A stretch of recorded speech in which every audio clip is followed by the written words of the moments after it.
The Congress split was not ideological. It was projected as ideological. It was actually personal. Mrs. Gandhi did not want anyone who would question her in the party.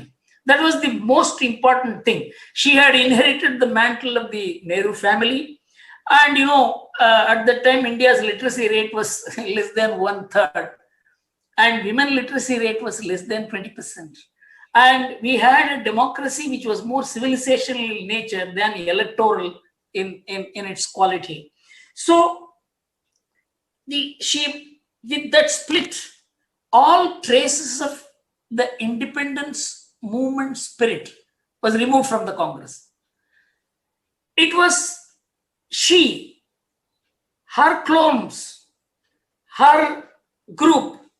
That is what mattered, not the cabinet, not even the parliament, much less the party. As a student of politics, I used to see in the late 1960s the Congress session criticizing the government, food ministry being criticized, railway ministry being criticized. It used to be on the headlines.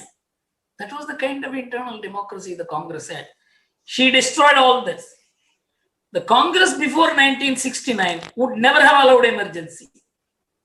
It was prepared for an event like this by a process, and I will describe the process: gradual elimination of all party structures, powerful local people, strong leaders, and the PM began directly communicating with the people as a person, not as Prime Minister, as a leader, as someone who is inevitable for India.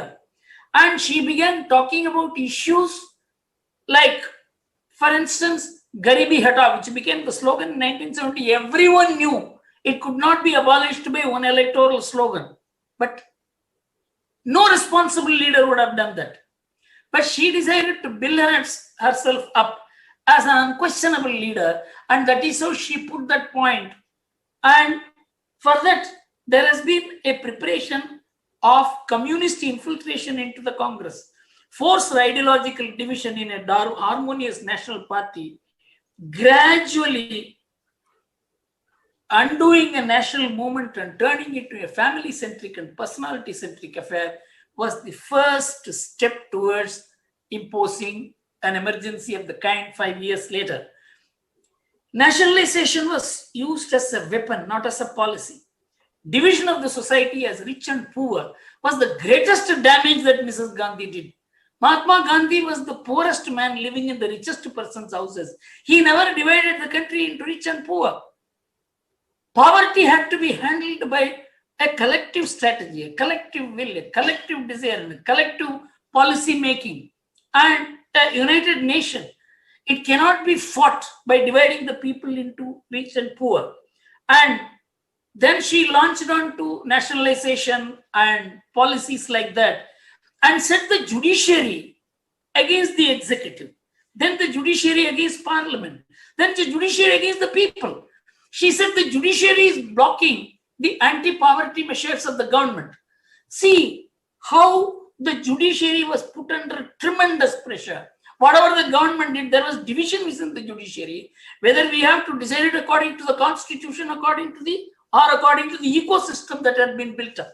So she began talking about committed judiciary. Then she began talking about committed executive, committed bureaucracy. Finally, she even began talking about committed press. So all this happened much, much before emergency, by 1973.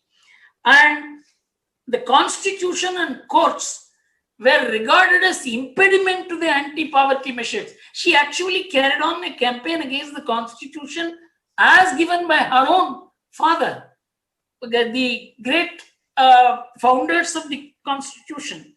The import of Cold War politics of the world into India, and dividing India into those who are for the government and against the government, as those who are for the alliance with Russia, and those who are against were classified as CIA agents. In fact, I had seen in my own life as a college student, and later I was called a CIA agent. I had nothing to do with anything except that we opposed Mrs. Gandhi and her ways of doing things. So all this meant a stage in 1973 after the Keshavananda Bharati case was decided by the Supreme Court that fundamental rights are one thing, but there is larger idea of the basic structure of the Constitution of India, which cannot be amended by even Parliament.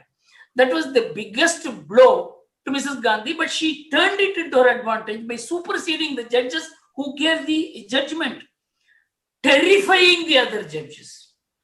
I don't think any judge would face the ignominy of being superseded. And if only Justice A.N. Ray had not accepted the Chief Justice post which was offered, the entire game would have been different. The Supreme Court would have protected itself. But unfortunately, one man's failure surrendered the institution to Mrs. Gandhi, and nothing could be done about it till today. That institution is a shaken institution. So this was the which was, and there was total concentration of power, participation of cronies, and corrupt people began rising because they are the ones who would be flexible enough for a dictator to have her way. And then the family began to play a big role, and Sanjay Gandhi's failure in business made him an important person in politics. So series of developments took place. The Bihar movement, the Navnirman movement, which led to the defeat of the Congress in March 1975, Allahabad High Court judgment, Supreme Court order, call for resignations, all this happened in just a matter of couple of months, and finally in a matter of a week. If Indira Gandhi had resigned and made Jagjeevan Ram or Y.B. Chavan as Prime Minister, there would have been no emergency. Congress would have been annihilated, and the country would not have been put to the shame. The entire edifice of our bureaucracy, our judiciary, our media, our social architecture, it was all demolished during the emergency. All this would not have happened if only the lady had resigned and made somebody the Prime Minister, and nothing would have happened. But the family won't allow it. This is the most important thing we have to notice. A political leader who involves the family cannot take a political decision which is not in the interest of the family. That is why family politics is the reason for dictatorship. Within